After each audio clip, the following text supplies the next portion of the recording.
안녕하세요. 뻔뻔한 목독방입니다. 구독과 좋아요, 알림 설정, 회원가입 부탁드리겠습니다. 경매, 이름만 들어도 몸서리가 쳐지는 분들도 계시고, 이거 한번 겪어보면 그냥 지옥이 뭔지를 알게 되는 거죠. 일단 그렇게 눈에 넣어도 아프지 않을 내 집에 빨간 딱지가 붙는 건데, 눈에 보이는 이런 가시적인 컬러를 말하는 게 아니라 더 이상 내가 터치하지 못하고 내 손을 떠나버려. 권리 행사가 기본적으로 안 되니까 졸지에 재산권이 박탈을 당하게 되는 건데, 이거 좋다 이거야. 돈이라도 기본적으로 좀 건져야 하는데 그동안 투입한 자금은 천문학적이죠. 개인이 감당하기도 힘들 만큼의 이 대출을 받아서 무조건 땡겨서 가지고 온 집, 그 집이 그냥 내 눈앞에서 넘어가는데 그냥 환장할 수밖에 없는 거지. 그래서 경매는 정말 특히 자산 가치를 농축시켜 놓은 이 내 집이라는 두 글자에 새겨진 뚜렷한 이 금전적 의미, 그냥 돈을 넘어서는 피가 끓는 이 집이 될 수 있는 건데, 이게 그냥 한꺼번에 넘어가게 된다는 얘기죠. 이게 지금 요즘 들어서 부동산이 휘청거리더만 경매 물건이 미친 듯이 쏟아져 나오기 시작을 한다는 거죠. 경매를 은행에 빚을 못 갚아서 자동으로 넘기는 걸 임의경매라고 하는데, 옛날에는 3번 정도는 연체를 봐줬었는데 2번 정도 연속으로 연체를 하게 되면 그냥 빨간불 뜨기 시작하는 겁니다. 카톡에 불이 나고, 그렇게 속절없이 빚을 막지 못하면 바로 은행이 재산권을 행사해서 경매로 넘겨버리는 건데, 이렇게 최근 2년간 경매 물건이 19,000건으로 추정이 될 정도, 엄청나게 불어난 계곡물처럼 콸콸콸콸 정말 목숨의 위협을 느낄 정도로 쏟아져 나오고 있다는 얘기죠. 특히 이게 심각한 게 뭐냐 하면 자영업자 연체율이라는 거. 경매로 쏟아져 나오는 물건 중에 개인 사업자들이 유독 눈에 많이 띈다는 건데, 대부분 빚이 크로스로 걸려있는 다중채무자, 그러니까 감당이 불감당, 돌려막기식으로 빚으로 메꾸고 있는데 연체율이 연령대별로 엄청나게 증가 추세에 있다는 얘기입니다. 심각한 건 이렇게 경매로 쏟아져 나오는 물건들이 이 자영업자들이 장사가 안 돼서 이걸 빚으로 메꾸는데, 집을 담보로 대출을 받았다는 얘기죠. 담보가 있어야지 대출이 나오잖아요. 그러니 당연히 집을 담보로 대출받은 이 원금이자 상환이 지금 현재 사업장이 원활하게 돌아가지 못하니까 당연히 은행 쪽으로 쏴주지를 못하는 거고, 그렇게 구멍이 나기 시작을 하니까 이게 그냥 개인 사업자 연체율로만 머무는 것이 아니라 자기가 살고 있는 집까지 날아가는 거죠. 이거 그냥 국가적인 기초가 무너지는 거 아닙니까? 고금리, 불황에 이자를 감당하지 못하는 개인이 그냥 개인으로 끝나는 것이 아니라 내수의 전초기지라 할 수 있는 자영업자들의 이 경매 물건이라는 점이 섬뜩한 느낌이 들게 한다는 얘기입니다. 이게 정말 서글픈 게 뭐냐면 결국 부동산으로 시작해서 부동산으로 끝을 맺는다라는 것. 자영업 시작을 대출 통해서 스타트, 중간에 장사가 기울어가기 시작하고 내수 경기가 침체일로로 가니까 감당이 안 되고 유지비조차 내지 못하는 상황에서 이걸 메꾸기 위해서 부동산을 담보로 대출을 받아서 그렇게 끝까지 버티기로 일관하고 있었는데, 내수 경기는 갈수록 아라비아 사막 바짝바짝 마르고 있어요. 그 근본 이유는 뭘까요? 바로 개인이 주담대를 엄청나게 땡겨서 받는 바람에 금리 바짝 올라 원금 이자 내느라 월급 계좌에 꽂히는 돈은 아침 이슬이야. 그냥 살짝 맺혔다가 사라지는 형국인데 이걸 어떻게 감당해? 당연히 소비가 줄을 수밖에 없는 거고, 3번 쓸 거 1번으로 줄일 수밖에 없는 건데 자연스럽게 내수가 박살나는 건 불을 보듯 뻔합니다. 그러니 자영업자는 직격으로 타격을 받을 수밖에 없는 거고, 결국 그렇게 버티다가 못 버틴 자영업자들 집은 경매로 날아가는 거고, 이렇게 부동산으로 시작해서 부동산으로 끝이 나는, 정말 대한민국이라는 나라는 부동산이 모든 사람들의 먹거리의 시작과 끝이 될 만큼 엄청난 자산적인 파이의 중심을 차지하고 있다는 얘기죠. 사정이 이렇다 보니까 외국인이 주로 왕서방들이 집을 많이 주워가고 있죠. 요즘에 역대 최대 비중입니다. 집값이 저점을 뚫고 경매도 폭증을 하니까 그냥 주워가는 거예요. 아니, 한국인은 중국에서 부동산 절대 못 삽니다. 근데 중국인은 한국 부동산 주워가도 되겠나? 죄다 실익은 중국인들이 가져가네. 집값 떨어진 수혜는 무주택자들이 가져가야 하는데, 이것도 부양의 일환입니까? 내국인이 못하니 외국인이라도 사라? 그래서 뭐 거래량 늘려라? 자칫 모든 부동산이 중국화될 수 있고 집주인이 중국인이 되는 경우가 간혹가다 있는데 이거 엄청나게 늘어날 수도 있어요. 그러니 지금 부동산 시장이 빨리 정상적으로 집값이 내려오고 그리고 좀 무주택자들이 보호를 받고 혜택을 받는 쪽으로 흘러가야 된다는 얘기입니다. 이게 지금 부동산 경기가 안 좋다 보니까 이제 뭐 금융자산 쪽으로 자금이 흘러가는 그런 또 분위기로도 전환이 되고 있죠. 제롬 파월의 비둘기적인 발언이 거의 뉴욕 증시를 폭발시킬 정도로 엄청난 지금 주가 상승 요인으로 작용을 하고 있는 그런 상황인데, 그리고 뭐 당연히 코스피도 이런 영향을 받을 수밖에 없는 상황에선, 경매로 인해서 부동산이 박살이 나고 있는 상황에선 집값이라도 뭐 견고하게 버텨줘야 하는데 이게 안 되죠. 기본적으로 부동산 시장은 그냥 궤적의 드라이브를 반대로 바꿀 만한 엔진은 다 식은 상태고, 자금이 기본적으로 대출 창구 막혀 있는 상황이 지속이 되면서 시장의 유동성은 금융자산 쪽으로 이동할 가능성 아주 높아졌습니다.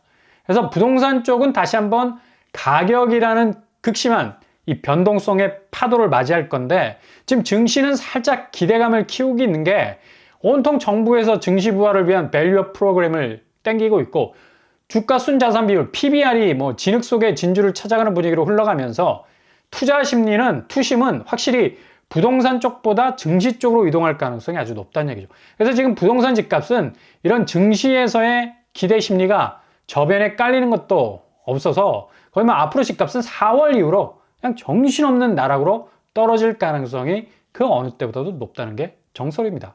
사람들이 부동산에 대한 관심도가 확실히 이 팽팽했던 몇 년 전과는 달리 거의 뭐 자포자기에 이르는, 개인이 열심히 직장 생활에서 내 집 마련할 수 있는 한도 초과, 그러니까 집값이 이런 한도를 훨씬 넘어섰기 때문에 이젠 소액으로 집을 마련해서 어느 정도 안정성을 구가해보자는 생각은 거의 사라지고 있다는 얘기. 그 대표적인 샘플이 바로 출산율이 급격하게 줄어든다는 지표. 얼마 전에 영국 기자가 한국 여성들이 출산을 꺼리는 이유?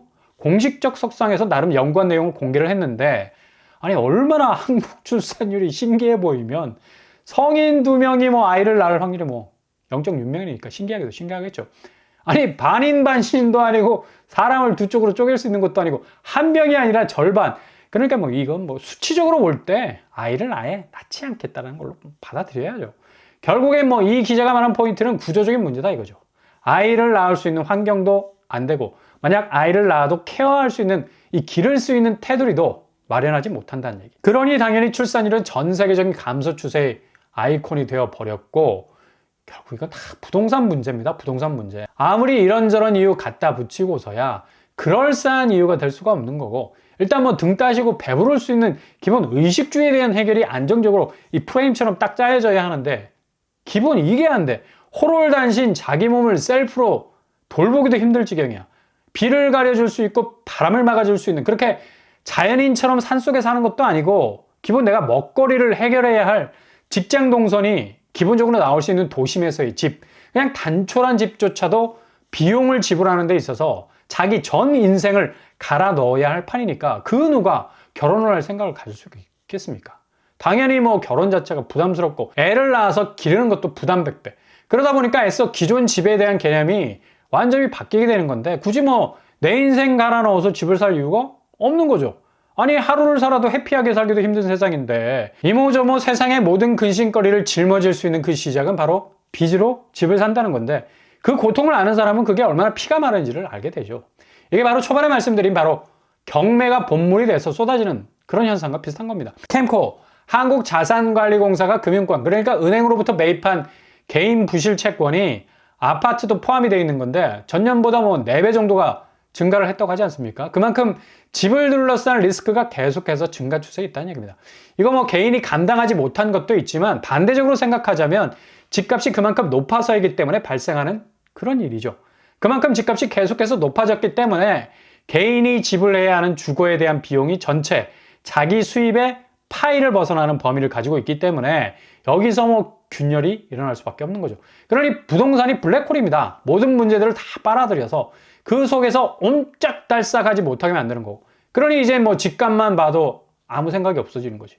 지금 치솟고 있는 분양가만 해도 뭐 이건 정말 미친 거죠. 상황이 이렇게까지 인구 구조와 사회 구조를 부동산이 해체하고 있는데도 분양가는 뭐 원가 상승이라는 이유로 미친 듯이 올라가고 있어요. 그리고 분양권 거래가 물꼬를 트고 있는 것도 이렇게 뭐 분양가가 계속 올라가니까 착시 현상이 일어날 수밖에. 구축은 사정없이 평가절하 당하고 있고, 신축은 어떻게 해서든 신축 프리미엄이 살아있을 수 있다는 판단에 따라서 분양권 거래를 어떻게 해서든 성사시켜서 치고 빠지려는 수요들이 늘어나는 거죠. 이렇게 신축 쪽 분양은 더 이상 접근성이 거의 불가할 정도로 젊은 층에서의 손절 양상은 더욱 뚜렷해질 것으로 보이고, 영끌을 제외한 정상적인 내 집 마련 루트는 신축으로 따지자면 이렇게 가격이 급등하는 분위기 속에서 불가한 쪽으로 기울기가 쉽다는 얘기입니다. 그러니 뭐 구축 쪽에서 접근을 조금 해보려면 젊은 층은 뭐 갭투를 제외하곤 죄다 뭐 관망세죠.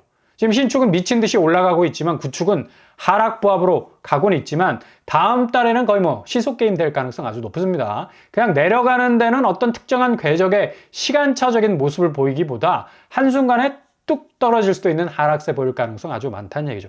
주로 서울을 우회할 수 있는 접근성을 가진 경기권 아파트 시세, 경기권 1추1치를 뭐 들여다봐도 이게 얼마나 심각한 양상인지 모릅니다. 고양시, 일산 쪽 위시티자의 13단지 고점 11억 대비 7억에 거래가 되고 이제 뭐 40% 선을 육박하는 하락 거래가 쏟아지고 있습니다. 남양주시도 마찬가지, 왕숙이라는 신도시를 물고 있어도 다산 신도시 접근성이 있는 다산 한강 반도 유보라도 4억 가까이 떨어지고 있어요. 하남시 요주의 인물이죠. 서울과 접근성이 아주 좋은 경기권인데도 3억 이상 낙폭 보이고 있습니다. 왜 하남시가 이렇게 맥을 못 추나? 상대적으로 하남도 오를 만큼 올랐다. 그동안 서울 접근성, 교통 호재 등등으로 고점까지 끌려 올라간 집값이 더 이상 집값을 요리할 만한 호재적인 레시피가 부족한 거지. 그러니 이 상황에서 뭐 계속해서 그냥 스르르 내려올 수밖에 없는 거고요. 인천도 지금 뭐 송도를 중심으로 하락 추세에 있습니다. 고점 10억에서 6억으로 하락하는 베레디엄 더 퍼스트, 그리고 힐스테이트 레이크 송도 3차도 역시 10억 고점에서 7억까지 빠지고 있고요. 일주일치를 끊어서 그렇지 한 달로 끊어버리면 뭐 거의 모든 지역이 5억 이상 떨어지는 낙폭을 기록하고 있다는 점입니다.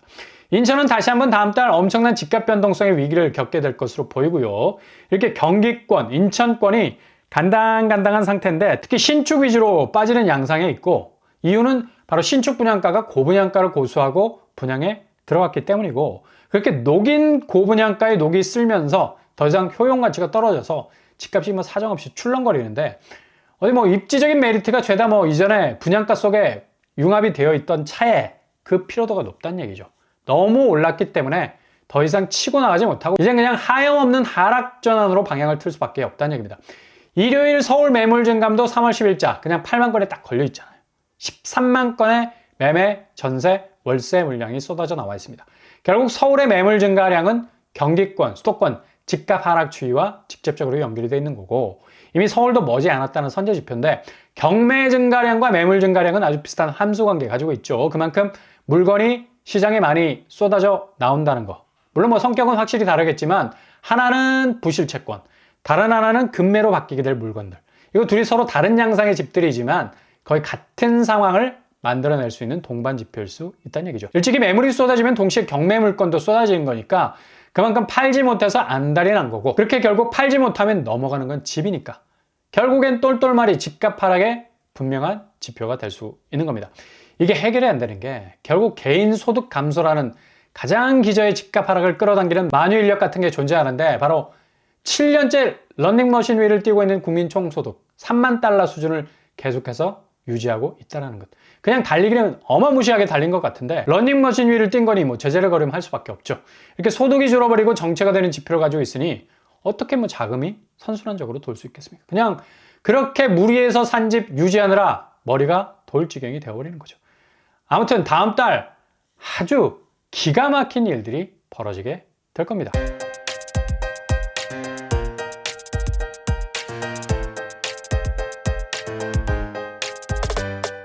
오늘의 부동산 캐릭터, 지금 경매 물건이 장난 아니게 쏟아져 나오죠. 동시에 구축 매매 시장의 물량도 엄청 실이 쏟아집니다.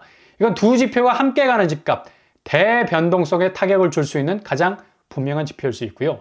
자영업자들의 집이 결국 경매로 넘어간다는 건 사업장이 넘어간다는 거고, 종국에는 내수가 무너진다는 건데 아찔한 내수 기반의 경제가 흔들리면서 부동산까지 흔들릴 수 있는 위기도 올 수 있겠습니다. 오늘도 응원합니다. 항상 여러분의 길이 꽃길만 되실 수 있길 바랍니다. 이상으로 뻔뻔한 먹덕방을 마치겠습니다. 구독과 좋아요 부탁드립니다. 감사합니다.